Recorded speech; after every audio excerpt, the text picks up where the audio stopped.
Hey guys, it's Kevin. So Apple announced their next version of macOS called macOS Sonoma. I've been using it since WWDC and it's surprisingly stable for the most part. There aren't many new changes for power users, but Apple did add some enhancements that bridge the gap between the other platforms. I have dedicated videos on iOS 17, iPadOS 17, and watchOS 10, which I'll be sure to link them in the description box below. Today I'll go over the new features to macOS Sonoma. So let's get into it. Okay, one of the biggest new features to macOS Sonoma are screensavers.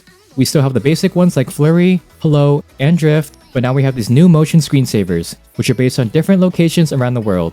If you use an Apple TV, then some of them will look very familiar. There are 4 different categories you can choose from: landscape, city, underwater, and earth. You can also shuffle between them. These screensavers are 4K slow motion videos, so it'll take some time to download each one. I have a few downloaded and they range from 200 to 800 megabytes each. I'll set the Sonoma one as my screensaver and enable Show as wallpaper. Now, after a set amount of time, you'll see this new screensaver. At the lock screen, you'll also see a larger clock and date. I think it looks weird, but luckily, this can be disabled under lock screen settings. And after you log in, the screensaver will gradually slow down until it sets in as your wallpaper. Alright, widgets currently live in Notification Center, and now they can live in a new location, your desktop. They're also interactive, so you can check off a reminder, turn on your smart lights, or play a podcast without opening the app. To add a widget, you just right-click your desktop and choose Edit Widgets. The widget dashboard will appear, and you can start selecting the ones you want. I'll pick this weather one, calendar, and home. Widgets can be placed anywhere on the desktop, but if they're placed close to one another, they'll auto-align.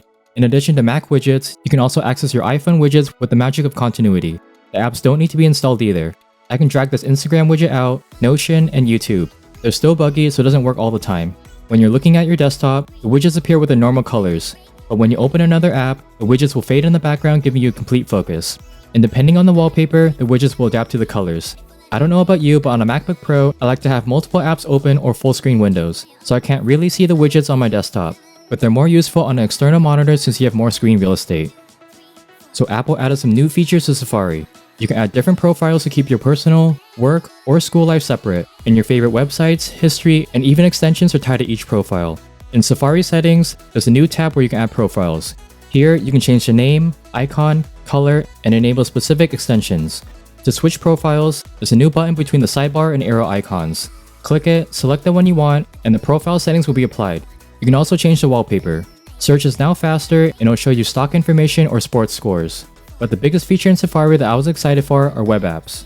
I like to install some of the apps I use on iPad and iPhone, but I'm limited to the web version. But with web apps, I can have a similar app experience. Let's say I want to add Instagram. I just go to the website, click on File, then Add to Dock. The web app has a simple interface with only navigation arrows which can be hidden, and Safari will prompt you if they support notifications. I'm looking forward to using Threads as a web app in the coming weeks. A few other features are password sharing and private browsing. You can choose which passwords to share with a specific group of people, and your private browsing windows can be locked behind Touch ID and they'll completely block trackers. I'm more of a console gamer, but several developers are adding their games to the Mac, like Stray, Disney Dreamlight Valley, and Death Stranding. There's also going to be a new game mode that automatically turns on when you're, well, gaming. Your Mac will give the game top priority and allocate CPU and GPU towards it.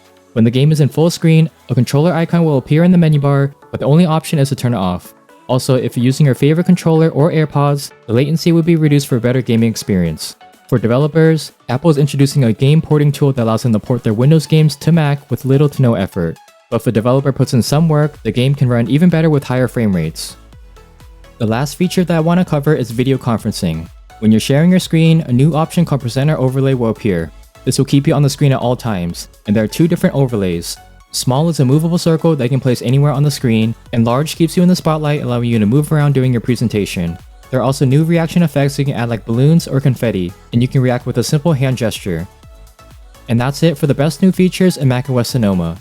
Let me know what's your favorite in the comments down below.